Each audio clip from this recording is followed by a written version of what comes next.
الله وبركاته.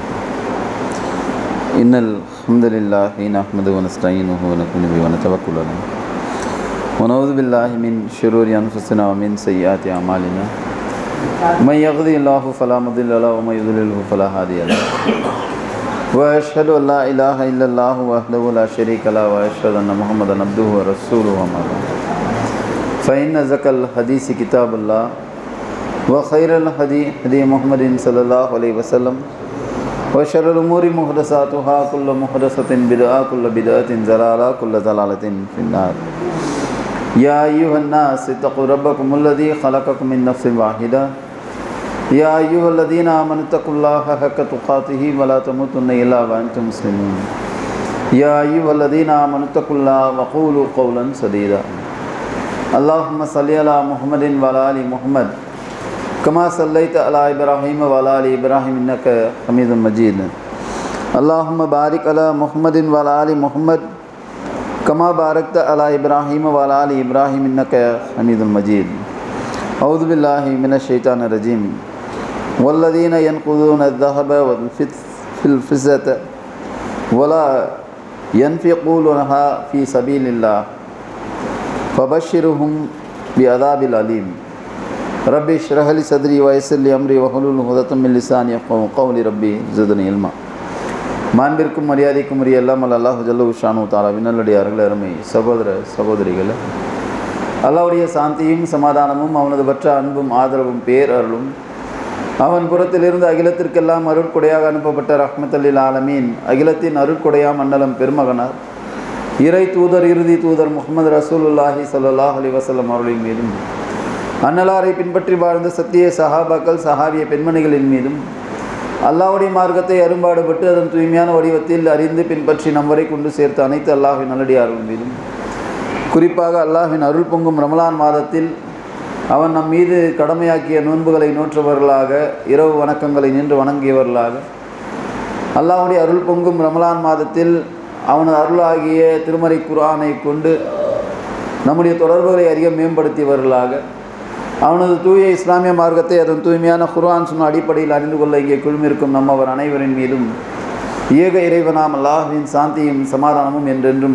நின்று நிறுத்தி நிலவட்டுமாக என்ற இறைவன் நிறைஞ்சவனாக என்னுடைய இன்றைய உரையினை ஆரம்பம் செய்கின்றேன். கண்ணியத்திற்குரிய எல்லாம் அல்லாஹ்வின் நல்லடியார்களே, இந்த அருமையான வேளையில் அல்லாஹ் ரப்புல் ஆலமீன் காட்டி தந்த இந்த மார்க்கத்தில் அண்ணலன் பெருமகனார் நபிகள் நாயகம் ஸல்லல்லாஹு அலைஹி வஸல்லம் அவர்கள் காலத்தில் இந்த மார்க்கத்தை அறிந்து கொள்வதற்கு அந்த நபித்தோழர்கள் பட்ட பாடும், இந்த மார்க்கத்தை அவர்கள் நிலைநிறுத்திக் கொள்வதற்கு பட்ட பாடும், அதே போன்று இந்த மார்க்கத்தில் அவர்கள் நிலைத்திருந்து முஸ்லிம்களாக மரணித்த தருணங்களையும் நினைவு கூறும் பொருட்டு நம்முடைய காரியங்களையும் செயல்பாடுகளையும் அவர்களோடு ஒப்பிட்டெல்லாம் பார்க்குற அளவுக்கு இல்லை, இருந்தாலும் ஒரு சின்ன சுயபரிசோதனை செய்து கொள்ளும் பொருட்டு, சரிங்களா, அவங்க எப்படி இருந்தாங்க, நம்ம எப்படி இருக்கிறோம் அப்படின்னு தெரிந்து கொள்வதற்காக ஒரு சின்ன வரலாற்றின் மூலமாக உங்களுக்கும் எனக்குமான சில நினைவூட்டல்களை இன்றைய இரவில் ஏற்படுத்தலாம் என்று இருக்கிறேன். அன்பிற்கினிய எல்லாம் அல்லாஹ்வின் நல்லடியார்களே, அதன் அடிப்படையில் அல்லாஹ்வின் தூதர் நபிகள் நாயகம் ஸல்லல்லாஹு அலைஹி வஸல்லம் அவர்கள் காலத்தில் ஒரு முஸ்லீமாக வாழ்வது என்பது மிகவும் சிரமமான காரியம். இன்றைக்கி உலகத்தில் முஸ்லீமாக வாழறதை விட ரசூலுல்லாஹ்வுடைய காலத்தில் அல்லாஹ்வின் தூதர் அவர்கள் எந்த மார்க்கத்தை மக்கமா நகரில் சொன்னார்களோ, இந்த ஆரம்ப காலகட்டத்தில் இஸ்லாத்தை ஏற்றுக்கொண்டு ஒரு முஸ்லீமாக மக்காவில் வாழ்வது என்பது மிகவும் சிரமமான காரியம். உயிரோடு இருக்க முடியாது, உசுரோடு காலி பண்ணிடுவாங்க. அந்த அளவுக்கு சிரமமான காலகட்டம் அந்த மக்காவில் ஆரம்ப இஸ்லாமிய காலகட்டம். அப்படி இஸ்லாமிய ஆரம்ப காலகட்டத்தில் அல்லாஹ்வின் தூதர் அவர்கள் தன்னுடைய தாவா பணியை, அழைப்பு பணியை தொடர்கிறார்கள். அழைப்பு பணியை மேற்கொள்ளக்கூடிய இந்த நேரத்தில் மக்கா என்பது அந்த காலத்திலே ஒரு புனிதமான நகரம்தான். வியாபாரத்திலையும் சரி, அங்கே காபா ஆலயம் இருக்கிற பொறுத்து ஒரு புனிதமான ஆலயம் அப்படிங்கிறதுனால மக்கா என்கிற நகரத்தோடு அங்கே சுற்றி இருக்கக்கூடிய மக்களினுடைய தொடர்பு கொஞ்சம் அதிகமாக இருந்தது. இப்போ மக்காவில் ஒரு மனிதர் வந்திருக்கிறார், முகமது என்று பெயர் கொண்டவராக இருக்கிறார், அவர் தன்னை நபி என வாதிடுகிறார் அப்படிங்கிற செய்தி பரவலாக அக்கம் பக்கத்தில் இருக்கிற ஊர்களுக்கெல்லாம் பரவ ஆரம்பிக்குது. இந்த மாதிரி புதுசாக ஏதோ கருத்துக்களெல்லாம் சொல்லிக்கிட்டு இருக்கிறாங்க, இஸ்லாம் அப்படின்னு சொல்லிட்டு புதுசாக யாரோ சொல்லக்கூடியதா முகமது அப்படின்னு யாரோ வந்திருக்கிறா அப்படின்னு சொல்லிட்டு இந்த செய்தி அப்படியே பரவுது, அக்கத்து ஊர்களுக்கெல்லாம் பரவுகிறது. மக்காவில் இஸ்லாத்தை ஏற்றுக்கொண்டால் சிரமமான நிலை. அல்லாஹ்வின் தூதர் அவர்கள் அலி, அபுபக்கர் இந்த மாதிரி ஒரு குறிப்பிட்ட நபர்களை தவிர வேறு யாரும் முஸ்லீம்களாக இல்லை. இன்னும் சிலர் இஸ்லாமியர்களாக இருந்தார்கள். அவர்கள் அடிமையாக இருந்த காலகட்டத்தினால அவர்கள் மீது மிகப்பெரிய அளவுக்கு சிரமங்கள், மிகப்பெரிய அளவுக்கு கொடுமைகள் ஏற்படுத்தப்பட்டன, அவங்களுக்கு இன்னும் இழைக்கப்பட்டது. அப்படி இருக்கிற காலத்தில் தான் அப்படியே செய்தி பரவும் பொழுது மக்காவுக்கு கொஞ்சம் தூரத்தில் இருக்கக்கூடிய, மக்காவிலிருந்து சிரியா போகிற வழியில் இருக்கக்கூடிய ஒரு ஊர் கிஃபார் அப்படின்னு ஒரு குலத்தார் வாழக்கூடிய ஒரு ஊர், அந்த ஊரையும் இந்த செய்தி போய் சேருகிறது. இந்த மாதிரி மக்காவில் முகமதுன்னு ஒருத்தர் வந்திருக்கிறாரு, அவர் புதுசாக ஏதோ சொல்லிக்கிட்டு இருக்கிறாரு, தன்னை நபி என வாதிடுகிறார் அப்படின்னு சொன்ன உடனே அந்த குலத்தை, கிஃபார் குலத்தை சேர்ந்தவர்கள், இந்த கிஃபார் அப்படிங்கிறது மக்காவிலிருந்து சிரியா போகிற வழியில் இருக்கக்கூடிய ஒரு ஊர். கிஃபார் குலத்தவர்களுடைய முக்கியமான தொழில் அப்படின்னு பார்த்தீங்கன்னா வழிப்பறி செய்கிறது. அவங்க வேலையை என்னன்னு கேட்டிங்கன்னா வழிப்பறி. இன்றைக்கும் செய்கிறாங்களா இல்லையா? டோல்கேட்டுங்கிற பெயரால் 24 hours 24x7 வழிப்பறி இது, சரிங்களா? போகிறவனெல்லாம் மடக்கி சந்தா கட்டிட்டு போ அப்படிங்கிற வழிப்பறி இன்றைக்கி இருக்குதா இல்லையா? இதற்கு முன்னோடிகள் அவர்கள், அவங்களும் வழிப்பறி பண்ணாங்க. வியாபார கூட்டம் அந்த மாதிரி அந்த பக்கம் போச்சுன்னு சொன்னால் அவங்கள பிடிச்சி மறித்து அவங்கள அடித்து அவங்க கொண்டு போகக்கூடிய பொருட்களை எல்லாம் பிடுங்கி இந்த மாதிரி காரியத்தை செய்யக்கூடியவர்கள், சரிங்களா? கொள்ளையடிக்கிற கூட்டம்னு இவங்களை வழிப்பறி செய்யக்கூடியவங்களாக இருந்தவங்க தான் கிஃபார் குலத்தை சேர்ந்தவர்கள். அதில் ஒரு நபர் அபூதர் அப்படின்னு சொல்லப்படக்கூடிய ஒரு நபர், அவருக்கும் இந்த செய்தி போய் சென்றடைகிறது. செய்தி போய் சேர்ந்தவுடன் அவர் என்ன பண்ணுறாரு, தன்னுடைய சகோதரனாக இருக்கக்கூடிய, சரிங்களா, தன்னுடைய சகோதரர் உனைஸ் அப்படின்னு சொல்லப்படக்கூடியவரை மக்காவுக்கு அனுப்புகிறார். என்னப்பா ஏதோ புதுசாக செய்தி சொல்லிக்கிட்டு இருக்கிறாங்க, யாரோ முகமதுன்னு வந்திருக்கிறாராம், புதுசாக ஏதோ சொல்கிறாரா, தன்னை நபி என்று வாதிடுகிறாராம், என்ன செய்தி கொஞ்சம் கேட்டுக்கிட்டு வா அப்படின்னு சொல்லிட்டு தன்னுடைய சகோதரரை அனுப்புகிறார் மக்காவுக்கு. மக்காவுக்கு வந்த அந்த சகோதரர் என்பவர் செய்திகளை திரட்டுகிறார். செய்திகளை திரட்டி கொண்டு போய் மீண்டும் அபூதர் இடத்துல போய் சொல்கிறார். சொன்னால் அபூதர் அவர்களுக்கு அந்த செய்தி போதுமானதாக இல்லை. அவர் எதை தேடினாரோ, அவர் எதை அடையணும்னு பார்த்தாரோ, எதை அவருடைய எதிர்பார்ப்பாக இருந்ததோ அந்த எதிர்பார்ப்புக்குரிய செய்திகள் அதில் இல்லை. இன்னும் அதில் ஆர்வம் அதிகமாகிறது அவருக்கு. என்னடா இது சரியாக வரலையே, இன்னும் நாமளே நேரடியாக போயிடலாம் அப்படின்ட்டு அவரே நேரடியாக மக்காவிற்கு வருகிறார். தனியாளாக வருகிறார் மக்காவுக்கு. மக்காவினுடைய சூழல் சரி கிடையாது. வந்து என்ன பண்ணுறாரு, யாரை கேட்குறது புரியலை, எப்படி விசாரிக்கிறது தெரியலை. அந்த சூழல் சாதகமாக இல்லை அப்படிங்கிறது தெரிஞ்சுக்கிட்டு மட்டும் மக்காவுக்கு பக்கத்திலேயே தங்குறாரு. மக்காவிலேயே இருக்கிறார், அந்த காபத்துல்லா ஒட்டியே இருக்கிறாரு, ஜம்சம் தண்ணியை குடிக்கிறாரு, அதை தான் சாப்பாடு, அதுதான் தண்ணியும் கூட. அப்படி குடிச்சு அப்படியே அங்கேயே ஓரமாக ஒரு இடத்துல இருந்துக்கிட்டே இருக்கிறார். இப்படியே நாட்கள் கழிகிறது. பாருங்கள், மார்க்கத்தை அறிந்து கொள்வதற்காக அவருக்கு வந்த செய்தி தாவா கூட கிடையாது, ஏதோ பரவலாக நடக்கிற செய்தி, அப்படி காற்று வாக்கில் வந்த செய்தி தான். தெரிஞ்சுக்கணுங்கிற ஒரு வாரம் பாருங்கள் எப்படி வந்திருக்குது. அதற்காக எவ்வளவு தியாகங்களை செய்து விட்டு போயிட்டு மக்காவில் சாப்பாடு இல்லாமல் தண்ணி இல்லாமல் வெறும் ஜம்சமை சாப்பிட்டுட்டு இருக்க முடியுமா? ஜம்சம்ங்கிறது தண்ணியை குடிச்சிட்டு எத்தனை நாள் இருக்க முடியும்? அவர் சில நாட்களை கழிக்கிறார், வெறும் தண்ணீரை அருந்தி விட்டு சில நாட்களை கழிக்கிறார். நமக்கெல்லாம் இப்படி ஒரு வாய்ப்பு கிடைக்குமான்னு தெரியல. கிடைத்தால் மார்க்கத்தை அறிந்து கொள்வதற்கு எல்லா வாய்ப்புகள் இருந்தாலும் நம்ம அதில் மெனக்கடுறது கிடையாது. பயான்கள் அதற்காக பிரத்யேகமாக ஏற்பாடு செய்யப்பட்டாலும், திருக்குரான்கள் ஓதப்படக்கூடிய சபைகள் அதற்காக பிரத்யேகமாக ஏற்பாடு செய்யப்பட்டாலும் அதெல்லாம் இருக்கட்டுங்க. யாருக்கு? அதெல்லாம் யாராவது நரகவாசிங்கன்னு அந்த பக்கம் சுற்றிக்கிட்டு இருப்பாங்க, அவங்கெல்லாம் போய் உட்காந்து கேட்டுக்குங்க. நாங்கள்லாம் ஏற்கனவே குத்த வச்சுருக்கவங்க, நமக்கு கேரண்டி கொடுக்கப்பட்டுருச்சு அப்படின்ற அடிப்படையில் நம்முடைய விஷயங்கள் இருக்கும். ஆனால் அவர் சாப்பாடு இல்லாமல், சரியான ஒரு என்ன சொல்கிறது, உணவு இந்த மாதிரி பானங்கள் எல்லாம் இல்லாமல் இப்படியே அவருடைய நாட்கள் கழிகிறத பார்த்த உடனே அந்த பக்கம் அலி ரஜியான் அவர்கள் வருகிறார். இவங்களை பார்க்குறாங்க, இந்த ஊர்க்காரர் இல்லைன்னு தெரியுது. தெரிஞ்ச உடனே அலி என்ன பண்ணுறாரு, என்னங்க நம்ம ஊர் இல்லையா அப்படிங்கிறார். இல்லைங்க அப்படின்னு சொன்ன உடனே வெளியூர்காரர்களை ஆதரிப்பென்றது அன்றைய காலகட்டத்தில் ஜாஹிலியா காலம் நம்ம எதை சொல்கிறோமோ, அறியாமை காலம் சொல்லிட்டு நாம் எதை சொல்கிறோமோ அந்த காலத்திலேருந்து ஒரு நல்ல வழக்கம் பாருங்கள். காஃபிர்களாக இருந்தாலும் அந்த காலத்தில் ஊருக்கு யாராவது புதுசாக வந்தால் அவங்கள வீட்டுக்கு கூட்டிகிட்டு போயிடுவாங்க. வீட்டுக்கு கூட்டிகிட்டு போயிட்டு சாப்பாடு கொடுப்பாங்க. என்ன ஏதுன்னெலாம் கேட்பாங்க. என்னங்க இருக்கா இதெல்லாம் கேட்க மாட்டாங்க. ஊருக்கு புதுசு அவ்வளோதானே, சரி வாங்க வீட்டில் வந்து சாப்பிட்டுக்குங்க அப்படின்னு சொல்லிட்டு வீட்டுக்கு கூட்டிகிட்டு போய் சாப்பாடு கொடுத்துருவாங்க. ஆனால் இன்றைக்கி எப்படி, புதுசாக ஒருத்தர் பள்ளிவாசலுக்கு வந்தால் அவராக வருவார், அவராக ஒழு பண்ணுவார், அவராக தொழுவார், அவராக கிளம்பி போயிடுவார். யார் என்ன அதெல்லாம் நமக்கு எதுக்கு பாய், யாரோ வந்தாங்க யாரோ போனாங்க அப்படிங்கிற கணக்கில் நாம் இருப்போம். ஆனால் அந்த காலத்தினுடைய வழக்கம் புதிதாக ஒரு நபர் தென்பட்டால் அவரை ஆதரிப்பது என்பது அவங்களுடைய பழக்கமாக இருந்தது. இப்போ அலி ரலியல்லாஹு கூட்டிகிட்டு போய் சாப்பாடு கொடுக்குறாங்க, அவரை வந்து விருந்தோம்பல் செய்கிறாங்க, அவரை அதை கவனிக்கிறாங்க. ஒரு நாள் கடிகிறது, 2 நாள் கடிகிறது, 3 நாளும் கடிகிறது. அலி ரலியல்லாஹு என்னன்னு கூட தகவல் கேட்கல, எதுக்காக வந்திருக்கிறீங்க, யார் நீங்கள், எதுவுமே கேட்காம அதற்கு பிறகு ஒரு 3-4 நாள் அப்படி கழிந்ததுக்கு பிறகு அலி ரலியல்லாஹு பேச்சு கொடுக்குறாங்க. என்னங்க, உங்களை பார்த்தா ஊருக்கு புதுசு மாதிரி தெரியுது, வந்த வேலை எதுவும் முடியலைன்றது மட்டும் எனக்கு விளங்குது, என்ன காரியத்துக்காக வந்தீங்க அப்படின்னு உடனே தயங்கி அபூதர் அல் கிஃபார் அவர்கள் சொல்கிறார்கள், என்னன்னு சொல்லிட்டு, முகம்மதுன்னு ஒருத்தர் இருக்கிறாராமே, இங்கே புதுசாக ஏதோ மார்க்கத்தை சொல்கிறாராமே, அவரை பார்க்க தான் நான் வந்தேன் அப்படின்னு சொன்ன உடனே அலி ரலியல்லாஹு அவர்களுக்கு ஒரு சந்தோஷம். என்ன, நீங்கள் கரெக்டான ஒரு இடத்துக்கு தான் வந்திருக்கிறீங்க, தப்பான ஒரு இடத்துக்கு எல்லாம் அவங்களை கூட்டிகிட்டு போகல அப்படின்னு சொல்லிட்டு, நாளைக்கு நான் உங்களை அவர் இடத்துல கூட்டிகிட்டு போகிறேன். ஆனால் என்ன, மக்காவுடைய சூழல் சரி கிடையாது. நீங்கள் வெளிப்படையாக என்கிட்ட கேட்ட மாதிரி வேறு யார்கிட்ட நான் கேட்டிருந்தீங்கன்னு சொன்னால் நடந்திருக்கிற நிகழ்ச்சி வேறையாக இருந்திருக்கும். அல்லாஹ் அவங்களை காப்பாற்றி என்கிட்ட கூப்பிட்டு வந்திருக்கிறான்.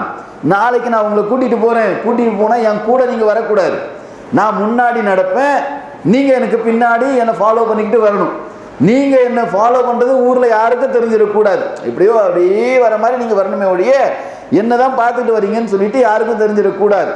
அதே நேரத்தில் நம்ம யாராவது கண்காணிக்கிறாங்க அப்படிங்கிற ஒரு தோற்றம் எனக்கு ஏற்பட்டால், அலிக்கு தெரியுமா இல்லையா, ஊரில் யாரெல்லாம் எதிரி, யாரெல்லாம் அபூஜஹல் வரையறா அப்படின்னு சொல்லிட்டு தெரியுமா இல்லையா, அப்படி அந்த கூட்டத்திலேருந்து யாராவது அப்படி கண்காணிக்கிறாங்க அப்படிங்கிற ஒரு எனக்கு ஒரு தோற்றம் ஏற்பட்டால் உடனே நான் என்ன பண்ணுவேன், கீழே குனிஞ்சு என்னுடைய செருப்பு வார அட்ஜஸ்ட் பண்ணுற மாதிரி பண்ணுவேன். நீங்கள் என்னை ஃபாலோ பண்ணிட்டு வந்து நிற்கக்கூடாது, என்னை கடந்து போயிடணும். என்ன ஐடியா பாருங்க, எவ்வளவு திகிலான எவ்வளவு பிரச்சனைக்குரிய அந்த நிகழ்வுகளாக அந்த இடங்கள் இருந்தால், அலியை போன்ற வீரர்கள், அலி ரலியல்லாஹு மிகப்பெரிய வீரர் சரிங்களா, அலினாவே புலி அப்படின்னுவாங்க சரிங்களா, அப்படி பாய்ந்து அடிக்கக்கூடியவர்கள் அலி ரலியல்லாஹு. அப்படியாப்பட்ட அலி ரலியல்லாஹு சொல்றாங்க, எனக்கு ஒரு டவுட் வந்ததுன்னா உடனே நான் குனிஞ்சு செருப்பை சரி பண்ணுவேன், நீங்கள் என்னை கடந்து போயிருங்க, அதுக்கப்புறம் நான் வந்து உங்களை மறுபடியும் ஃபாலோ பண்ண மாதிரி ஆக்கிடுவேன் அப்படின்னு சொல்லிட்டு அலி ரலியல்லாஹு இவ்வளவு நிகழ்ச்சிகளோடு நான் எங்கே நுழையிறனோ அந்த வீட்டுக்குள்ளே நீங்களும் நுழைஞ்சிருங்க அப்படின்னு சொல்லிட்டு அல்லாஹ்வின் தூதர் நபிகள் நாயகம் ஸல்லல்லாஹு அலைஹி வஸல்லம் இடத்துல கூட்டிகிட்டு போகிறாங்க. கூட்டிக்கிட்டு போனால் அல்லாஹ்வின் தூதர் நபிகள் நாயகம் ஸல்லல்லாஹு அலைஹி வஸல்லம் அவங்க அபூதர் அல் கிஃபார் அவர்கள் பார்க்குறாங்க. பார்த்ததற்கு பிறகு மார்க்கத்தை பற்றி கேட்குறாங்க. கேட்டதற்கு பிறகு அவர்களுக்கு மிகப்பெரிய அளவுக்கு சமாதானம் ஏற்படுகிறது. உடனே அவர்கள் கலிமாவை முன்மொழிகிறாங்க, முஸ்லீம் ஆயிட்டாங்க. அபூதர் அல் கிஃபாராக இருந்தவர் அபூதர் அல் கிஃபார் ரலியல்லாஹு அன்ஹு அப்படின்னு சொல்லிட்டு மாறி விடுகிறார்கள். இருந்த சூழலின் காரணமாக அல்லாஹ்வின் தூதர் அவங்க அபூதர் அல் கிஃபார் இடத்துல சொல்கிறாங்க, கலிமாவை நீங்கள் ஏற்றுக்கிட்டீங்களா இல்லையா, அமைதியாக உங்கள் ஊருக்கு போயிருங்க, இதை யாருக்கிட்டையும் நீங்கள் சொல்லிடாதீங்க, மக்காவை கடந்து நீங்கள் போயிருங்க, உங்களுடைய இஸ்லாம் உங்களோடு இருக்கட்டும், உங்கள் கலிமா உங்களோட இருக்கட்டும், சூழல் சரி கிடையாது, நீங்கள் பாட்டுக்கு ஊர் போய் சேருங்க, இந்த மார்க்கம் மிகைத்து வரக்கூடிய காலம் ஒன்று வரும், அப்போ நீங்கள் திரும்பி வாங்க அப்படின்னு சொல்லிட்டு அல்லாஹ்வின் தூதர் அவர்கள் அபூதர் அல் கிஃபார் ரலியல்லாஹு அன்ஹு சொல்லி அனுப்புகிறார்கள். ஆனால் அபூதர் அல் கிஃபார் ரலியல்லாஹு அவர்கள் தனக்கு மார்க்கம் கிடைத்து விட்டு அந்த சந்தோஷம், அதே நேரத்தில் மக்காவாசிகளுக்கு இதை அறிவிக்க வேண்டும் அப்படிங்கிற காரியத்தில் நேராக வராரு. வந்து காபத்துல்லாவுக்கு பக்கத்தில் நின்றுட்டு அஷ்ஹது அல்லா இலாஹ இல்லல்லாஹ் வ அஷ்ஹது அன்ன முஹம்மது ரசூலுல்லாஹ் அப்படின்னு சொல்லிட்டு கலிமாவை சத்தமாக சொல்லுகிறார். தான் இஸ்லாம் முஸ்லீம் ஆகிவிட்டேன் அப்படிங்கிற விஷயத்தை வெளிப்படையாக போட்டு உடைக்கிறார், சத்தமிட்டு சொல்றாரு. இவர் சொன்னதுதான் மிச்சம், எல்லாம் ரெடியாக இருந்த மாதிரியே பக்கத்தில் இருந்த எல்லாரும் சேர்ந்து அபூதர் அல் கிஃபார் போட்டு ஒரே தாக்குதல் ஏற்படுத்துகிறார்கள். மிகப்பெரிய அளவுக்கு தாக்குதல், மரணம் மவுத்து தான் ஆகிறவர், மயக்க கீழே விழுந்துட்டார், அந்த அளவுக்கு போட்டு அடிக்கிறாங்க. அடிச்சதுக்கு அப்புறம் அந்த இடத்துல திடீர்னு அப்பாஸ் அவர்கள் வருகிறார். அப்பாஸ் யாருன்னு கேட்டா ரசூலுல்லாஹ்வுடைய சின்ன பாப்பா, இவங்க முஸ்லீம் கிடையாது. அவங்க திடீர்னு வந்து குறுக்கிடுகிறாங்க, ஏன்பா யாரப்பா அடிச்சுக்கிட்டு இருக்கிறீங்க அப்படி விலைக்கு பார்த்தா அபூதர் அல் கிஃபார் அடிச்சுக்கிட்டு இருக்கிறாங்க. அப்பா சொல்றாரு, ஏய் யாரையா அடிச்சுக்கிட்டு இருக்கிறீங்க, இவர் கிஃபார் குலத்தை சேர்ந்தவர், வியாபாரத்துக்கு நீங்க போகணும்ல, ஒட்டக கூட்டத்தெல்லாம் கூட்டிட்டு போவீங்கல்ல, மக்காவில இருந்து இவங்க ஊரை கடந்து தான் போகணும், இந்த ஆள் மேல கையை வச்சு இந்த ஆளுக்கு ஏதாவது ஆயிடுச்சுன்னு சொன்னா நீங்க யாரும் அந்த பக்கம் போக முடியாது, உங்களில் எந்த வியாபார கூட்டமும் அந்த ஊரை கடந்து போக முடியாது, விடுங்க அவர் அப்படின்னு சொல்லிட்டு எல்லோரையும் விலக்கி, ஏங்க நீங்க பாட்டுக்கு வந்தீங்க அமைதியா போகாம ஏங்க இந்த மாதிரி பண்றீங்கன்னு சொல்லிட்டு அவருக்கும் சமாதானத்தை ஏற்படுத்துகிறார். மிகப்பெரிய அளவுக்கு காயங்கள் ஏற்பட்டதுனால ஒன்றும் முடியல, அப்படியே அங்கேயே படுத்து கிடத்துட்டு மறுநாள் அதே மாதிரி என்ன ஆகிறாரு, மீண்டும் கொஞ்சம் அப்படியே சுந்தாரிப்பு வந்த உடனே மறுபடியும் காவத்துக்குள்ளாயிட்ட வந்து கத்துறாரு, நான் முஸ்லீம் ஆயிட்டேன், ஷஹாதா கலிமாவை சொல்லிட்டேன் அப்படின்னு சொன்ன உடனே மீண்டும் அவர் மீது தாக்குதல் ஏற்படுகிறது, மீண்டும் விளக்கக்கூடிய காட்சிகள் நிகழ்கிறது. அதற்கு பிறகு அந்த சம்பவம் அப்படியே தொடர்ந்து மிகப்பெரிய அளவுக்கு தாக்குதல் அவர் மீது தொட்டு மவுத்து மட்டும்தான் கிடையாது, ரத்த கலரி, உடம்பெல்லாம் ரத்தம், சரிங்களா, அது ஏற்பட்டு விட்டு அவர் மீண்டும் ஊருக்கு செல்கிறார் அப்படிங்கிற காட்சிகளை நம்ம ஹதீஸ்கள்ல பார்க்கணும். பாருங்க, இஸ்லாத்தை தான் ஏற்றுக்கொண்டேன் அப்படிங்கிற காரியத்தை ரசூலுல்லாஹ் சொல்லி அனுப்புறாங்க. என்னன்னு சொல்லிட்டு, சொல்லாத, நீ பாட்டுக்கு அமைதியா ஊர் போய் சேரு, ஏன்னா இருக்கிற சிச்சுவேஷன் சரி கிடையாது பாவா அப்படின்னு சொல்லிட்டு ரசூலுல்லாஹ் சொன்னதற்கு பிறகு கூட தனக்கு கிடைத்து விட்ட அந்த மார்க்கம் என்பது எவ்வளவு பெரிய விஷயம் அப்படி சிலாகித்து போய் சொல்லுகிறார். இன்னைக்கு நாம தௌஹீத் அப்படி சொல்றோமா? தௌஹீதுங்கிற கொள்கை நமக்கு கிடைக்கப்பட்ட பிறகு கூட, தௌஹீதுங்கிற ஒரு கொள்கை எல்லா ரப்பல் ஆலமீன் நமக்கு கொடுத்த பிறகு கூட ஊர்ல போய் சொல்றதுக்கு தௌஹீத்வாதின்னு சொன்னா முத்திர குத்திடுவாங்க, தௌஹீத்வாதின்னு சொன்னா வியாபாரத்தில் சேர்த்துக்க மாட்டாங்க, தௌஹீத்வாதின்னு சொன்னா வேற ஏதாவது கேளிக்கையில நம்மளை சேர்த்துக்க மாட்டாங்க அப்படின்னு சொல்லிட்டு கொள்கையை மறைக்கக்கூடிய காட்சிகளை நம்ம இங்க பார்க்கணும். எப்படி ஏத்துக்கிட்டோம் பாய, நம்மோட வச்சுக்கலாம், இங்க நான் சிரமமான யாராவது அடிக்கக்கூடிய காட்சிகளை. தௌஹீத் என்பது எவ்வளவு பெரிய ஏகத்துவ கொள்கை, கிடைத்திருக்கக்கூடிய இந்த கொள்கையை மக்களிடத்தில் போய் சொல்லக்கூடிய ஒரு பெரிய இது நமக்கு இருக்கிறது, சரிங்களா. ஆனா அதை நம்ம மீறி என்ன பண்றோம், கொண்ட கொள்கை அப்படியே மறைச்சியே ஊர்ல போனா எதுவும் பண்ண, தௌஹீத்வாதின்னு சொன்னாவே விலைக்கு வச்சிருவான், நம்மளை எதையும் சேர்த்துக்க மாட்டான், நம்மளை அதில் சேர்த்துக்க மாட்டான் அப்படின்னு சொல்லிட்டு நாம மறைத்து வைக்கக்கூடிய காட்சிகள் இங்க நம்ம பார்க்கணும். அபூதர் அல் கிஃபாரி அவர்கள் மறைக்க, இது கொள்கை, இதுதான் சத்தியம், இதுதான் உண்மை, நீங்க தானே விளங்காம இருக்கிறீங்க அப்படின்னு சொல்லிட்டு மக்கத்து காபிர்களுக்கு உறக்கத்தினுடைய கொள்கையை சொன்னவராக அபூதர் அல் கிஃபாரி இருந்தார்கள். அதற்கு பிறகு இஸ்லாத்தை ஏற்றுக்கொண்டார்கள், அது முஸ்லிம்களாக வாழ்ந்தார்கள், மதீனாவுக்கு வந்து சேர்றாங்க. அதுக்கப்புறம் ரசூலுல்லாஹ்வோட கொஞ்சம் நெருக்கமான தோழர்களாக இருந்தவர்களில் அபூதர் அல் கிஃபாரி அவங்க ஒருத்தர். அதே நேரத்தில் ஆரம்ப காலத்தில் இஸ்லாத்தை ஏற்றுக்கொண்டவர்களும் அபூதர் அல் கிஃபாரி அவர்கள் ஒருவர். இப்படி கொள்கையை ஏற்றுக்கொண்டு ரசூலுல்லாஹ் கூடவே இருக்கிறதுனால நிறைய ஹதீஸ்களை இவங்க அறிவிக்கிறாங்க. ரசூலுல்லாஹ் மெஹராஜ் போனாங்கல்ல, 7 வானங்களை கடந்து சித்ரத்துல் முன்தஹா வரைக்கும் போயிட்டு வந்தாங்களே, அதை சம்பவத்தை சொல்லக்கூடியவர் அபூதர் அல் கிஃபாரி. அவதான் சொல்றாங்க ரசூலுல்லாஹ்வுக்கு எப்படி மெஹராஜ் பயணத்துக்கு போனாங்க அப்படிங்கிற செய்தியை இவங்க தான் சொல்றாங்க. தூங்கும் போது நம்ம துவா ஓதுறோமே, அல்லாஹும்ம பிஸ்மிக அமூது வ அஹ்யா, தூங்கி எந்திரிச்ச உடனே ஒரு துவா ஓதுறோமே, அல்ஹம்துலில்லாஹி அல்லதி அப்படின்னு சொல்லிட்டு, இந்த 2 துவாவையும் அபூதர் அல் கிஃபாரி சொல்றாங்க. இப்ப பாருங்க எவ்வளவு நெருக்கமா இருந்திருக்கிறாங்க. இது மட்டும் கிடையாது, பொருளாதார ரீதியாக மிகப்பெரிய அளவுக்கு மக்களுக்கு எச்சரிக்கை செய்யக்கூடிய நபர்களாக அபூதர் அல் கிஃபாரி அவங்க இருந்தாங்க. எங்க பார் பொருளாதார, அதாவது உலகத்தை துறந்து வாழக்கூடிய ஒரு மாதிரி இருந்தாங்க. பொருளாதாரமா வேணாம்பா, காசு பணம் பெரிய பிரச்சனையா இருந்தது அப்படின்னு சொல்லிட்டு மக்களுக்கு அதிகம் தாவா பணி செய்யக்கூடியவர்களாக அபூதர் அல் கிஃபாரி இருந்தார். பொருளாதாரத்தின் மீது பெரிய பற்று கிடையாது, காசு பணத்தின் மீது பெரிய பற்று கிடையாது. ரசூலுல்லாஹ்வோட இருக்குதுன்னா அவ்வளவு பிடிக்கும். ஒரு சமயம் பாருங்க, அல்லாஹ்வின் தூதர் ஏன் இவருக்கு பொருளாதாரத்தின் மீது பற்று இல்லாமல் போனது, ரசூலுல்லாஹ்வுடைய ஒரு செய்தி. நபிகள் நாயகம் ஸல்லல்லாஹு அலைஹி வஸல்லம் அவங்க ஒரு முறை அபூதர் அல் கிஃபாரியோட பேசிக்கிட்டு இருக்கிறாங்க. பேசிக்கிட்டு இருந்தா ரசூலுல்லாஹ் கேட்கிறாங்க, யா அபூதர், அபூதரே உனக்கு உஹது மலை தெரியுமா அப்படிங்கிறாங்க. உஹது மலைன்னா இது மதீனாவுக்கு பக்கத்தில் இருக்கிற ஒரு மலை. உடனே அபூதர் ரலியல்லாஹு யோசிக்கிறாங்க, ரசூலுல்லாஹ் ஏதோ வேலையா என்ன மதீனா அங்க உஹது மலைக்கு அனுப்ப போறாங்க போல இருக்கு அப்படின்னு சொல்லிட்டு அபூதர் யோசிக்கிறார். யோசிச்சா எனக்கு தெரியுமே, ரசூலுல்லாஹ் தானே சொல்ல போறாங்க, நான் செய்யலாம் அப்படின்னு நினைச்சுக்கிட்டு, தெரியும் யார் ரசூலுல்லாஹ் உஹது மலை அப்படிங்கிறாங்க. உடனே அல்லாஹ்வின் தூதர் அவர்கள் சொல்கிறார்கள், இந்த உஹது மலையை அல்லாஹ் ரப்பல் ஆலமீன் எனக்கு தங்கமாக மாற்றி கொடுத்தால், தங்கம்ங்க தெரியுதா இல்லையா, எந்த தங்கம் இன்னைக்கு டெய்லி இடையில ஏறிக்கிட்டே போகுது, உச்சியில போய் உட்கார்ந்து இருக்குது, ஏழைகள்லாம் அப்படி எட்டாக்கனியா பார்க்கக்கூடியதா இருக்குது. இந்த தங்கம் எவ்வளவு கிராமு கிடையாது, சவரன் கிடையாதுங்க, மலையளவு. அல்லாஹ்வின் தூதர் அவர்கள் சொல்கிறார்கள், ஒரு அந்த மலையை, உஹது மலையை ரப்புல் ஆலமீன் எனக்கு தங்கமாக மாற்றி கொடுத்தால் இந்த ஒட்டுமொத்த தங்கத்தையும் 3 நாட்களுக்கு மேல் நான் வைத்துக் கொள்ள மாட்டேன். என்ன பண்ணுவாங்க ரசூலுல்லாஹ், எடுத்து போய் ஃபிக்ஸ்ட் டெபாசிட்ல போட்டுருவாங்களா, தங்கத்தெல்லாம் உருக்கி அப்படியே நகையா போட்டு தன் மகள்மாருக்கு ஃபாத்திமாவுக்கும் ஜைனபுக்கும் ருக்கையாவுக்கும் உம்மு குல்சுமுக்கும் போட்டு விடுவாங்களா? ரசூலுல்லாஹ் சொல்றாங்க, எல்லா தங்கத்தையும் அல்லாஹ்வுடைய பாதையில் கொடுத்து முடித்து விடுவேன். எனக்கு கடனாக கொடுக்கப்பட வேண்டிய 3 தீனாரை தவிர, ஒரு 3 தீனாரை மட்டும் வச்சுக்கிட்டு கடன் கொடுக்கணும், நான் அதை மட்டும் நான் வச்சுக்கிட்டு அல்லாஹ் கொடுத்த மொத்த தங்கத்தையும் அல்லாஹ்வுடைய பாதையில கொடுத்து முடிச்சிருவேன், நான் வச்சுக்க மாட்டேன்பா அப்படின்னு சொல்லிட்டு நபிகள் நாயகம் ஸல்லல்லாஹு அலைஹி வஸல்லம் அவர்கள் சொன்ன இந்த செய்தி அவர் உள்ளத்தில் பயங்கரமாக உட்காரு. எப்படி உஹது மலை அளவுக்கு தாங்க. நாமளாக இருந்தால் யோசிப்போம், உஹது மலை அளவுக்கு இப்போவே வெட்டி எடுத்துடக்கூடாது. 2026 இந்த ரேட் இருக்குதுன்னு சொன்னால் 2027 இதோட ரேட் அதிகமாக போகும். அப்போ என்ன பண்ணலாம், இன்றைக்கி ஒரு 10 கிலோ வெட்டி எடுத்து விற்றுடலாம். அடுத்த வருஷத்துக்கு ஒரு 10 கிலோ வச்சுக்கலாம். அதுக்கு அடுத்த வருஷத்துக்கு ஒரு 20 கிலோ எடுத்துக்கலாம்.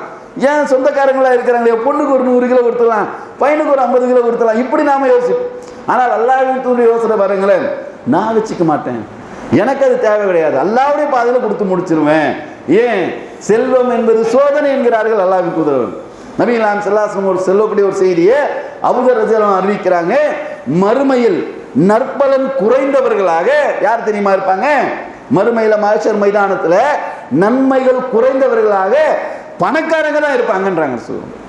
நற்பலன் குறைந்தவர்களாக சிலரை தவிர. யார் சிலர்? அல்லாஹ்வுடைய பாதையில் யாரெல்லாம் கொடுத்தாங்களோ அப்படியே சொல்றாங்க ரசூலுல்லாஹ். கொடுத்துட்டாங்கல்ல இவங்களை தவிர அப்படின்னு சொல்லிட்டு நபிகளார் சொல்கிறார்கள். மறுமையில் நற்பலன் குறைந்தவர்களாக செல்வந்தர்கள், காசு பணம் இருக்கிறவங்க இருப்பாங்க. அப்ப காசு பணம் அப்படிங்கிறது மறுமையில நமக்கு நன்மை பெற்று உலகத்துல வேணா என்ன பண்ணலாம், அப்படியே சந்தோஷமா மிடுக்கா இருக்கிற மாதிரி காட்டிக்கலாம். மறுமையில ஃபாய்தா கிடையாது. செல்வந்தர்களை விட ஏழைகள் அதிகம் சொர்க்கத்தில் இருப்பார்கள் சொல்றாங்களா இல்லையா? அப்ப ஏழையாருக்கு செல்வம் இல்லாமல் இருப்பது என்பது உலகத்துல வேணா நமக்கு ஒரு சோதனையா இருக்கலாம். மறுமையில நமக்கு அதிகமான நற்பலனை கொண்டு வந்து சேர்க்கக்கூடிய காரியமா இந்த செல்வம், குறைவான செல்வம் போதுமான செல்வம் இருப்பதை நாம பார்க்கிறோம். இந்த ரசூலுல்லாஹ் சொன்ன அடிப்படையில் அபூதர் அல்-கிஃபாரி அவர்கள் தன்னுடைய வாழ்க்கையில் பொருளாதாரத்தின் மீது ஒரு பெரிய பிரியம் இல்லாதவர்களா, ரொம்பலாம் காசெல்லாம் அதெல்லாம் இருக்கட்டும்பா, அதனால அவன் இந்த அளவுக்கெல்லாம் தேவையில்லை அப்படின்னு சொல்லிட்டு வாழக்கூடியவர்களாக அபூதர் அவர்கள் இருந்தார்கள். ஒரு சமயம் பாருங்களேன், தபூக் யுத்தம் மிகவும் சிரமமான காலகட்டத்தில் நடந்த ஒரு யுத்தம். இந்த யுத்தத்துக்கு எல்லாரும் போயிட்டாங்க, சஹாபாக்கள் எல்லாரும் போயிட்டாங்க. போனா அபூதரும் அவங்களும் போறாங்க. போகக்கூடிய அவங்க வாகனம் என்ன ஆகுது அப்படின்னு சொன்னா, ஒட்டகம் ஒரு இடத்துல முரண்டு பிடிக்குது. எல்லா கூட்டமும் அப்படி போகுது. தபூக்கு போறதுக்காக அப்படியே கூட்டமா போறாங்க. கூட்டமா போனவங்களை இவர் பின்தங்கி விடுகிறார். காரணம், இவருடைய ஒட்டகம் ஏதோ பிரச்சனை பண்ணிருச்சு, ஒட்டகத்துக்கு உடம்பு சரியில்லாம போயிருச்சு. உடனே அந்த போர் களத்திலிருந்து அப்படி பின் வாங்குறாரு. ஏதோ முயற்சி பண்ணி பார்க்கிறாரு, ஒட்டகம் கிளம்பல. உடனே என்ன பண்ணாரு, அந்த ஒட்டகத்தின் மேல இருக்கக்கூடிய மூட்டைகளை எல்லாம் எடுத்து தான் சுமந்து கொண்டு தன்னந்தனி ஆளாக தபூக்கை நோக்கி நடந்து ஆரம்பிச்சிட்டாருங்க. நடந்தே போக ஆரம்பிச்சிட்டாரு. எல்லா வாகனத்துல போனவங்களாம் முன்னாடி போய் தபூக் யுத்தத்துல போய் நிக்கிறாங்க, அந்த களத்துல நிக்கிறாங்க. நின்னா தூரத்துல இருந்து ஒரு நபர் மூட்டை முடிச்சுகளோடு சிரமப்பட்டு மூட்டை முடிச்சுகள்லாம் தூக்கிட்டு அப்படியே வராரு. ஒரு வாள் பார்க்குறாங்க, யார் பாது, யாரோ வராங்களே ரொம்ப தூரத்துலேருந்து அப்படின்னு சொல்லிட்டு பார்த்த உடனே கிட்ட நெருங்க அவங்க பார்க்குறாங்க. அபூதர் அல்-கிஃபாரி அவங்க பார்த்த உடனே நபிகள் நாயகம் ஸல்லல்லாஹு அலைஹி வஸல்லம் அவங்க சொல்றாங்க பாருங்களேன், அபூதர், அபூதர் வராரு. அபூதர் இவர் எப்படி தெரியுமா, யம்ஷி வஹதா, தனியாக வந்தார். எங்க போர்களத்துக்கு எல்லாம் கூட்டமா போயிட்டோம். இவருடைய ஒட்டகம் உட்காந்துருச்சு, முடியல, விட்டுட்டு வந்துட்டாரா, ஒட்டகம் சரியில்லை பாய், வண்டியில போய்கிட்டே இருக்கிறோம், எல்லாம் கூட்டமா போறோம், ஒரு போடுறதுக்கு களத்துக்கு போறோம். திடீர்னு வண்டி பெட்ரோல் ஆயிடுச்சு, இல்ல பஞ்சர் ஆயிடுச்சுன்னு வைங்க, நம்ம என்ன பண்ணுவோம், போனை போட்டு பாய் நீங்க போங்க, நம்மளால வர முடியாது, வண்டி திடீர்னு பஞ்சர் ஆயிடுச்சு, முடிச்சிருவோம். அப்படி விடல அவர், என்ன நடந்தாலும் சரி களத்துல போய் இறங்கிடுவோம்னு சொல்லிட்டு தனியாக நடந்தே போய் சேர்ந்து விட்டார். ஆனால் அல்லாஹ்வின் தூதர் சொல்கிறார்கள், யம்ஷி வஹதா, அபூதர் தனியாக வந்தார். யமூது வஹதா, இவர் தனியாக மரணிப்பார். அது மட்டும் கிடையாது, யஹ்பசு வஹதா, தனியாகவே இவர் எழுப்பப்படுவார். அபூதர் தனியா வந்தாரு, தனியா மௌத்தாவார். உங்க கூட்டத்திலாம் இவர் மௌத்தாக மாட்டார், தனியா போய் மௌத்தாவார். ரசூலுல்லாஹ் வஹி செய்தி அறிவிக்கிறாங்க, முன்னறிவிப்பு சொல்றாங்க அபூதரை பற்றி, தனியாகவே இவர் எழுப்பப்படுவார் அப்படின்னு சொல்லிட்டு நபிகள் நாயகம் ஸல்லல்லாஹு அலைஹி வஸல்லம் அபூதரை பற்றி அவர்கள் சொல்கிறார். இந்த சம்பவம் அப்படியே நடக்குதுங்க. இன்னொரு இடத்துல நபிகள் நாயகம் ஸல்லல்லாஹு அலைஹி வஸல்லம் அவங்களோட சில நபித்தோழர்கள் இருக்கிறாங்க. இருக்கிற நபித்தோழர்களை பார்த்து அல்லாஹ்வின் தூதர் நபிகள் நாயகம் ஸல்லல்லாஹு அலைஹி வஸல்லம் அவங்க பேர் சொல்லாம சொல்றாங்க, உங்களில் ஒருத்தர் மௌத்தாவாரு. இருக்கிற கொஞ்சம் பேர் தான், நிறைய பேர் கிடையாது. இந்த உட்கார்ந்து இருக்கிற மாதிரி குறைவான ஆட்கள் உட்கார்ந்து இருக்கிறாங்க. இருக்கிற நபர்களை பார்த்து ரசூலுல்லாஹ் சொல்றாங்க, உங்களில் ஒருவர் மௌத்தாவாரு. அவர் மௌத்தாகிற நேரத்தில் அவருக்கு கஃனிடுறதுக்கு கூட ஆட்கள் இருக்க மாட்டாங்க, அவரை தஃபன் செய்யறதுக்கு ஆட்கள் இருக்க மாட்டாங்க, தனியாக இருந்து அவர் மௌத்தாவார். அப்படி அவர் மௌத்தாகக்கூடிய நேரத்தில் ஒரு கூட்டம் வரும், அதற்காகவே ஒரு கூட்டத்தை அல்லாஹ் அனுப்புவான், அவரை நோக்கி ஒரு கூட்டத்தை அல்லாஹ் அனுப்புவான். அந்த இறுதி காரியங்களை எல்லாம் அந்த கூட்டம் அவர்களுக்கு நடத்தி காட்டும். சாகும்போது அவர் தனியாக மௌத்தாயிடுவாரு, ஆனால் ஒரு கூட்டம் வந்து அந்த இறுதி காரியங்களை கஃபன் இடுவது, தஃபன் செய்வது போன்ற காரியங்களை எல்லாம், ஜனாதா தொழுவிப்பதை எல்லாம் அதுக்காக ஒரு கூட்டத்தை அல்லாஹ் அனுப்புவான் அப்படின்னு சொல்லிட்டு நபிகள் நாயகம் ஸல்லல்லாஹு அலைஹி வஸல்லம் ஒரு முன்னறிப்பு சொல்றாங்க. அந்த சபையில் அபூதர் இருக்கிறார். அவர் மட்டும் கிடையாது, இன்னும் சில நபி தோழர்களும் இருக்கிறாங்க. அப்படியே இந்த காலம் நகர்கிறது. நபிகள் நாயகம் ஸல்லல்லாஹு அலைஹி வஸல்லம் அவங்க மௌத் ஆகுறாங்க. அபூதருக்கு அந்த ஊர்ல இருக்க முடியல. அப்படியே அந்த ஊரை விட்டு வேற ஒரு ஊருக்கு போறாரு. அந்த ஊர்ல என்ன பண்றாரு? பிரச்சாரங்களை மேற்கொள்கிறார், தாவா செஞ்சுக்கிட்டே இருக்கிறார். எப்படியாப்பட்ட தாவா? ஆரம்பத்தில் உங்களுக்கு முன்னாடி நான் வாசித்து காட்டினேனே, சூரத்துல் தௌபாவுடைய 34வது வசனம். அந்த வசனத்தில் ரப்புல் ஆலமீன் என்ன சொல்றான்? சூரத்து தௌபால ரப்புல் ஆலமீன் பேசுகிறான், இறை நம்பிக்கை கொண்டோரே, வேதமுடையோரில் அறிஞர்களும் துறவிகளும் அதிகமானவர்கள் மக்களின் பொருட்களை தவறான முறையில் உண்கின்றனர். இருக்கிறாங்க, பாதிரிமார்கள் இருக்கிறாங்க. மக்களுடைய காசு பணத்தை சாப்பிட்றது தான் அவங்க வேலை. சரியா? அல்லாஹ்வின் பாதையை விட்டும் தடுக்கின்றனர். அது சாப்பிட்டுட்டு போ, பரவாயில்ல, அல்லாஹ்வுடைய பாதையை விட்டு தடுக்காமல் இருக்கலாம்ல, அதையும் செய்யறான், தடுக்கின்றனர். சொல்லிவிட்டு ரப்புல் ஆலமீன் சொல்கிறான், வல்லதீன யன்கூதுன ஸஹப வல் ஃபிஸ்ஸத, அவர்கள் யார் தங்கத்தையும் வெள்ளியையும் சேர்த்து வைத்துக் கொண்டு, வலா யன்ஃபிகூனஹா ஃபீ ஸபீலில்லாஹ், அல்லாஹ்வுடைய பாதையில் அதை செலவிடாமல் இருக்கிறார்களோ அவங்களுக்கு என்ன? ஃபபஷ்ஷிருஹும், சுப செய்தியை சொல்லுங்கள். என்ன சுப செய்தி? பி அதாபில் அலீம், மகத்தான வேதனை அவர்களுக்கு இருக்குன்னு சொல்லிட்டு சுப செய்தி சொல்லுங்கன்னு சொல்லிட்டு அல்லாஹ் சூரத்து தௌபாவுடைய 34வது வசனத்துல சொல்றான். என்ன வசனம் இது? வேலைக்காரர்களை பற்றி பேசக்கூடிய வசனம். இந்த மாதிரி அவங்கள பாதிரிமார்கள் இருக்கிறாங்க, அவங்க வேலை என்ன? வேலைக்கெல்லாம் போக மாட்டாங்க, எந்த காரியத்தையும் செய்ய மாட்டாங்க, அப்படியே ஃபாதர்னு போய் உட்காந்துருவாங்க. உட்காந்துக்கிட்டு மக்களிடமிருந்து வரக்கூடிய பணங்களை அவர்கள் தவறான முறையில் சாப்பிடக்கூடியவங்களா இருப்பாங்க. இது மட்டும் கிடையாது, அல்லாஹ்வுடைய பாதையை விட்டு மக்களை தடுக்கக்கூடியவர்களா, கர்த்தரை நோக்கி விடுப்பவே மாட்டாங்க. கர்த்தர் பக்கம் நீ போயிட முடியாது, நான் இல்லாம நீ கர்த்தர்கிட்ட போயிருவியா அப்படிங்கிற மாதிரி தடுக்கக்கூடியவங்களா இருப்பாங்க. இப்படி இருந்து சேமிச்சு வைக்கிறாங்கல்ல, சேர்த்து வைக்கிறது. இன்னைக்கு அவங்களிடத்துல இருக்கக்கூடிய அளவுக்கு செல்வம் உலகத்துல யாருக்கிட்டையும் கிடையாது. மிஷினரிஸ் இருக்குதா இல்லையா?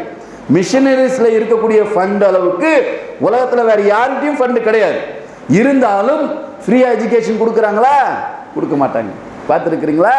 ஃபீஸ் இவ்வளோ, வருஷத்துக்கு இவ்வளோ ஃபீஸ் கொடுக்கணும். இருக்கிற எல்லா ஃபண்டும் அவங்ககிட்ட தான் அதிகமாக இருக்குது. வெளிநாட்டிலேருந்து அதிகப்படியான அளவுக்கு ஃபண்டு வருது. மிகப்பெரிய அளவுக்கு நிலங்களை அவங்க வச்சிருக்கிறாங்க. அது மட்டும் கிடையாது, அரசாங்கங்கள் அவர்களுக்கு சம்பளங்களை கொடுக்கிறார்கள். இன்னைக்கு இருக்கக்கூடிய எல்லா எய்டட் ஸ்கூலுக்கும் கவர்மெண்ட் தான் காசு கொடுத்தாகணும், சம்பளத்தை கொடுத்தாகணும். தெரியுங்களா? அரசாங்கம் சம்பளம் கொடுத்தும், ஆனால் என்ன, பிள்ளைகளிடத்திலிருந்து மிகப்பெரிய அளவுக்கு டொனேஷன், டேபிளை வாங்கி கொடுத்துரு, சேரை வாங்கி கொடுத்துரு, இதை வாங்கி கொடுத்துரு, கதவை வாங்கி கொடுத்துரு, ஜன்னலை வாங்கி கொடுத்துருன்னு சொல்லிட்டு ஃபண்டு கலெக்ஷன் ரைஸ் பண்றாங்களா இல்லையா? டொனேஷன் வாங்குறாங்களா இல்லையா? இதையெல்லாம் சொல்றோம். வாங்கி எல்லாம் சேவ் பண்ணி வைக்கிறதா, எல்லாம் பேங்க் லாக்கர்ல இருக்கும். எல்லாம் பேங்க் அக்கௌண்ட்ல சேஃப்டியா கோடிக்கணக்கான ரூபாய் இருக்கும். அதெல்லாம் எடுத்து ஏழைகளுக்கு பயன்படுத்துறதெல்லாம் கிடையாது. இன்னும் எவ்வளவு சேர்க்கலாம், இன்னும் எவ்வளவு ஃபீஸ் வாங்கலாம் அப்படின்னு சொல்லிட்டு தான் அதை அவரே கணக்கிடக்கூடியவங்களா இருப்பாங்க. அதெல்லாம் பேசுனா, யார் தங்கம் வெள்ளியை சேர்த்து வைத்துக் கொண்டு அல்லாஹ்வுடைய பாதையில் இல்லாதவங்களுக்கு, ஏழைகளுக்கு, ரொம்ப கஷ்டப்படுறவங்களுக்குலாம் ஃப்ரீ எஜுகேஷன் கொடுக்காம யார் இந்த மாதிரிலாம், அது ஒரு எக்ஸாம்பிளாக நான் சொல்கிறேன், அது மட்டும் கிடையாது, எல்லாமே செலவிடாமல் இருக்கிறார்களோ பபஷிரும், அவர்களுக்கு சுப செய்தி, அதாபின் அலீம், அல்லாஹ்வுடைய அதாபு, மிகப்பெரிய அளவுக்கு அதாபு இருக்குன்னு சொல்லிட்டு அவங்களுக்கு சுப செய்தி சொல்லுங்க. நல்லா இறக்குனானால் இந்த வசனத்தை எல்லாருக்கும் சொல்லுவாங்க. காசு பணத்தை யாராவது அப்பதான் வியாபாரம் பேசுவார், தங்கத்தை கொடுத்து பொருளை வாங்குவார். உடனே போயிட்டேனே, ஜக்காத்தை கொடுத்துட்டியா, இவ்வளோ தங்கம் வச்சிருக்கிற, என்ன பதில் சொல்ல போற அல்லாஹ் கிட்ட? அல்லாஹ் என்ன சொல்றான் தெரியுமா? தங்கத்தை சேர்த்து வச்சா மறுமையில தண்டனை என்ன தெரியுமா? அல்லாஹ் இந்த தங்கம் வெள்ளி இதையெல்லாம் பாலமாக உருக்கி அதை நீண்ட நீண்ட ராடு மாதிரி பண்ணி உனக்கு சூடு போடுவான். முதுகுலையும் நெஞ்சிலையும் மாரலையும் முகத்திலையும் அல்லாஹ் சூடு போடுவான். இது மட்டும் கிடையாது, மறுமையில நரகத்துல சூடேற்றப்பட்ட கற்கள் இருக்கு. கல் இருக்குதா இல்லையா? கல் எல்லாம் சூடாக்கி வச்சிருப்பான. அந்த சூடேற்றப்பட்ட கற்களை கொண்டு வந்து மாரின் மீது வைப்பார்கள். மாரின் மீது, நெஞ்சின் மீது வைத்தால் நெஞ்சை ஓட்டை போட்டுக்கொண்டு, விழாப்புறம், முதுகு ஆகியவை ஓட்டை போட்டுக்கொண்டு கீழே விழுந்து உருண்டோடக்கூடியதா இருக்கும். சூடான பொருளை பிளாஸ்டிக் டப்பா வச்சிங்கன்னா என்ன ஆகும்? அப்படியே பிளாஸ்டிக் டப்பா ஓட்டை போட்டு இதுக்கு உள்ள போயிடும். அதையும் ஓட்டை போட்டு கீழே வந்து விழுந்துடும். பார்த்து இருக்கிறீங்களா? இல்ல, சூடான ஏதாவது போட்டா அப்படி சொல்றான். சரிங்களா? அல்ல அதை இவர் சொல்லுவார், அப்படியே எல்லாம் வந்து வச்சானா முடிஞ்சு போச்சு, உங்க அதை நெஞ்சில வைப்பான், அது ஓட்ட போட்டுக்கிட்டு உள்ள போகும், அதை ஓட்ட போட்டுக்கிட்டு கீழே வந்து விடும், அதெல்லாம் தேவையா அவனுக்கு, அல்லாஹ்வுடைய பாதையில கொடுத்துரு அப்படின்னு சொல்லிட்டு மக்களை அதிகம் செல்வம் சார்ந்த விஷயங்களை அதிகம் எச்சரிக்கை செய்யக்கூடியவராக இவர் இருந்தார். ஒரு தருணம் இவர் மேல கம்ப்ளைண்ட் போகுது, ஊரெல்லாம் இவர் எப்ப பாரு எங்களை மிரட்டிக்கிட்டே இருக்கிறாருங்க, காசு பணத்தை கண்ணில் காட்ட விட மாட்டேங்கிற, பாக்கெட்லேருந்து இப்படி எடுத்த உடனே வந்துடுவாரு, பிடுங்கிறதுக்கு கிடையாது, அல்லாஹ்வுடைய பாதையில கூடிய அவர் கேட்க மாட்டாரு, ஏழைகளுக்கு கொடு, அவங்களுக்கு கொடு, எவ்வளோ சேர்த்து வச்சுக்குவே, என்ன போய் கபரில் நீ பதில் சொல்லுவேன், மறுமையில் போய் எப்படி நிற்ப, அல்லாஹ் எவ்வளோ தண்டனை சொல்கிறான் தெரியுமான்னு சொல்லிட்டு அதை அவர் எச்சரிக்கை செய்யக்கூடியவராக மாறிடுவார். இப்படி சொன்னால் மனிதர்கள் என்னவாங்க, நம்மளாலே என்ன ஆகும், 4 முறை தர்மத்தை பற்றி பயான் பண்ண பாய் வந்தால் தர்மத்தை பற்றி தான் பேசுவார், என்னன்னு தெரியல, எப்போ பார் தர்மம், தர்ம சிந்தனை, தர்மம் என்பது தலை காக்கும், அதே ஒரே தலைப்பிலே பேசிக்கிட்டு இருக்கிறாரு, சொல்கிறோமா இல்லையா? இதை அவர்கள் மக்கள் சரிப்படைகிறாங்க. மக்கள் அந்த ஆளுநர்கிட்ட கம்ப்ளைண்ட் கொண்டு போகிறாங்க. ஆளுநர்கிட்ட கம்ப்ளைண்ட் கொண்டு போனால் அந்த ஆளுநர் அமீருல் முக்மினா இருக்கக்கூடிய உஸ்மான் ரஜாவுக்கு கடிதம் போடுறாரு. இந்த மாதிரி அபூதர் அல் கிஃபார் ரஜா அவர்கள் ஊரில் இருக்கக்கூடிய மக்கள் எல்லாம் பயமுறுத்திக்கிட்டே சுற்றிக்கிட்டு இருக்கிறாரு, இவர் விஷயத்தில் ஏதாவது நீங்கள் செஞ்சு விடுங்க அப்படின்னு சொல்லிட்டு கட்டம் கொடுத்தோடனே அவங்க அமீருல் முக்மின் என்ன பண்ணுறாங்க, அபூதர் அல் ரஜா கூப்பிட்டு ஊரில் பேசுகிறாங்க. மதினா தானே இப்போ தலைநகரம், கூப்பிட்டு பேசுகிறாங்க, ஏங்க இந்த மாதிரி பண்ணிக்கிட்டு இருக்கிறீங்க அப்படின்னு சொன்ன உடனே கொஞ்சம்லாம் அப்படி இருக்கிறாரு, மீண்டும் ஆரம்பிச்சிட்டார். ஏன்னா அது என்ன, அவருக்கு அந்த மார்க்கம் அப்படிங்கிறது ரத்தத்தில் ஊறிடுச்சு. நமக்காக இருந்தால் என்ன வாங்க, கூப்பிட்டு 4 முறை, அடுத்த முறைலாம் இந்த மாதிரி மெகாஃபோன்லாம் பண்ணனாக்கா, சார் நீங்கள் வேற அந்த பக்கமே தலை வச்சு படுக்க மாட்டேன் சார், எழுதி கொடுத்துட்டு போகிறேன் அப்படின்னு நம்ம எழுதி கொடுத்துட்டு வந்துடும். எழுதி கொடுத்த மாதிரியே நாங்கள் எழுதி கொடுத்துருக்குறோம் பாய், அது எப்படி நம்ம அக்ரிமெண்ட்டை மீற முடியும்? இன்னைக்கு சொல்கிறானா இல்லையா சவுதி அரேபியா, பாலஸ்தீனத்தில் அடிச்சுக்கிட்டு இருக்கிறான்டா, நாங்கள் அக்ரிமெண்ட்டை எழுதியிருக்கிறோம், இஸ்ரேலோட அமெரிக்காவோட அக்ரிமெண்ட் போட்டிருக்கிறோம், நாங்கள் எப்படி பாலஸ்தீனத்தை காப்பாற்ற முடியும்? சகோதரன் அதெல்லாம் பரவாயில்லைங்க, நாங்கள் அக்ரிமெண்ட்டில் இருக்கிறோம், இப்படி நாம் சொல்லுவோம். அவருக்கு முடியலை, மார்க்கத்தை சொல்வதிலிருந்து அவரை யாராலையும் தடுக்க முடியலை, மீறி மறுபடியும் சொல்ல ஆரம்பித்த உடனே உஸ்மான் அவங்க என்ன பண்ணுறாங்க, அவரை நாடு கடத்துறாங்க. நீங்கள் மதீனாவில் இருக்கக்கூடாது, எந்த ஊர்லேயும் இருக்கக்கூடாது, ஊருக்கு அப்பாலமாக ஒரு காட்டு பகுதியில் எங்கேயாவது போய் நீங்கள் இருந்துக்குங்க அப்படின்னு சொல்லிட்டு அவர்கள் சொல்கிறார்கள். கட்டளையிட்ட உடனே அந்த கட்டளையை ஏற்றுக்கொண்டு வந்து விடுகிறார் அபூதர் அல் கிஃபார். இது சம்பவமாக ஒரு முறை கேட்குறாங்க, ஊரை விட்டு வெளியே வந்து ரபதா அப்படின்ற ஒரு இடத்துல போய் இருக்கிறார், அது ஒரு காட்டு பகுதி, சரிங்களா, யாரும் இல்லாத தனியான ஒரு இடம், அங்கே போய் இருக்கிறார். அங்கே போய் இருந்தா அங்கே வந்து ஒருத்தர் கேட்குறார், ஏங்க எதுக்குங்க நீங்கள் ரபதாவுக்கு வந்தீங்க அப்படின்னு கேட்ட உடனே யார், சஹாபா காலத்துக்கு பிந்தியவர்கள் தாபிகள் வந்து கேட்குறாங்க. கேட்டா இவர் சொல்கிறாரு, அமீருல் முக்மினீன் இந்த மாதிரி சம்பவம் நடந்தது, என்னை போக சொன்னாங்க, நான் வந்துட்டேன். ஏங்க சொன்னால் நீங்கள் பாட்டுக்கு வந்துடுவீங்களா, இந்த மாதிரி காட்டில் வந்து கஷ்டப்படுறீங்களேனாக்கா இல்லை, ரசூலுல்லாஹ் சொல்லியிருக்கிறாங்க, உங்களை பொறுத்தளவுக்கு ஒரு கருத்து கால்கள் மெலிந்த அபிசீனிய அடிமை உங்களுக்கு தலைவராக நியமிக்கப்பட்டால் அவருடைய வாக்குக்கும் அவருடைய கட்டளைக்கும் நீங்கள் கீழ்ப்படியணும் ரசூலுல்லாஹ் சொல்லியிருக்கிறாங்க. அப்போ தலைவரும் சொன்னால் அதுக்கு நம்ம கீழ்ப்படியணுமா இல்லையா, ஊரை விட்டு போன்னு சொன்னார், நான் வந்துட்டேன் அப்படின்னு சொல்லிட்டு அபூதர் அல் கிஃபார் ரஜா சொல்கிறாங்க. ரபதாங்கிற ஊர்லேயே இருக்கிறாங்க. இருக்கக்கூடிய அபூதர் அல் கிஃபார் ரஜா அவங்க மரண நேரத்தை அடைகிறார்கள், யாருமே கிடையாது, அவரும் அவருடைய மனைவி மட்டும்தான் இருக்கிறாங்க. மனைவி கண்ணீர் வடிக்கிறாங்க, யாருமே இல்லையே, உங்களுக்கு ஏதாவது நடந்ததுன்னு சொன்னால் நான் என்ன பண்ணுவேன், ஏது பண்ணுவேன், உங்களை கஃனிடுவதற்கு எந்த ஆடையும் இல்லை, உங்களை தஃபன் செய்வதற்கு எனக்கு எந்த ஆற்றலும் இல்லையே அப்படின்னு சொல்லிட்டு மனைவி அவர்கள் கஷ்டப்படக்கூடியவங்களா இருக்கிறாங்க. அப்பொழுதுதான் அபூதர் அல் கிஃபார் அவங்க இந்த ஹதீஸை மறுபடியும் நினைவுபடுத்துறாங்க. இது நான் ரசூலுல்லாஹ்வோட ஒரு சபையில் உட்கார்ந்துருந்தேன், என் கூட கொஞ்சம் பேர் மட்டும்தான் இருந்தாங்க. அப்போ ரசூலுல்லாஹ் என்ன சொன்னாங்க, உங்களில் ஒருவர் மரணிப்பார், மரணிக்கக்கூடிய வேலையில் யாரும் இருக்க மாட்டார்கள், ஆனால் அவரை அந்த இறுதி சடங்கு செய்வதற்காக, கஃனிடுவதற்கு, தஃபன் செய்வதற்கு, ஜனாதாவை தொட வைப்பதற்கு அல்லாஹ் ஒரு கூட்டத்தை அனுப்புவான் அப்படின்னு சொல்லிட்டு ரசூலுல்லாஹ் சொன்னாங்க. சொன்னதுலேருந்து என் கூட இருந்தாங்கல்ல, என் கூட இருந்த எல்லாருமே மௌத் ஆயிட்டாங்க சொல்றாரு அபூதர் அல் கிஃபார் சொல்லிட்டு, என் கூட இருந்த எல்லாருமே மௌத் ஆயிட்டாங்க, ஆனா யாரும் இந்த மாதிரி தனியா மௌத் ஆகல சொல்றாரு. யாரும் தனியா மௌத் ஆகல, ஊர்ல மௌத் ஆனாங்க, கூட்டத்துல மௌத் ஆனாங்க, என்னோடு அன்றைய சபையில் இருந்த எல்லோரும் மௌத் ஆகி விட்டார்கள், நான் விரும்புகிறேன் அந்த ஒருவன் நான் தான் அந்த ஒருத்தன். ரசூலுல்லாஹ் சொன்னாங்களா இல்லையா, யம்ஷி வஹதா, அபூதர் அல் கிஃபார் தனியாக வந்தார். மார்க்கம் என்பது இதுதான், யாரும் இல்லை, ஊர்ல ஒட்டு இல்லை, உறவு இல்லை, தனியா மார்க்கம் மட்டும் துணையோடு இருந்தால் நிற்கக்கூடிய துணிவு நமக்கு இருக்கும். அபூதர் அல் கிஃபாரை போன்று அந்த துணிவு நமக்கு வரும். ஈமான் வந்துருச்சா சொல்லணும், நான் தௌஹீது ஜமாத்து தான், நான் தௌஹீதுக்காரன் தான், நான் நஜாத்துக்காரன் தான், நான் வஹாபி தான், என்னெல்லாம் சொல்லிக்கிட்டு போ, அல்லாஹ்வுடைய ஏக இறைவ கொள்கையை ஏற்று நடக்கக்கூடியவன் நான் அப்படின்னு சொல்லிட்டு உறுதியா ஊருக்கு முன்னாடி சொல்லக்கூடிய திராணி நமக்கு இருக்குதா? இருக்குதாங்க இல்லையே.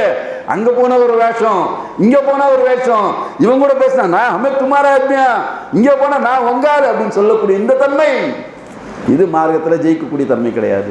தனியாக நின்ற கொள்கையை சொல்லிக் கொண்டே இருந்தார். இது இருக்குதா இன்னைக்கு? கொள்கையா அப்படின்னா என்ன நமக்கெல்லாம் தெரியாது. ஒரு தாயை கூப்பிடுங்க, பயான் பண்ண வச்சிடலாம். தெரிந்த கொள்கை, அவருக்கு தெரிந்த பொருளாதாரம் சார்ந்த விஷயம், அதை மட்டும் உயிர் மூச்சு இருக்கிற வரைக்கும் சொல்லிக்கிட்டே இருந்தாருங்க. தண்டனைக்குள்ளானார். யாரினால்?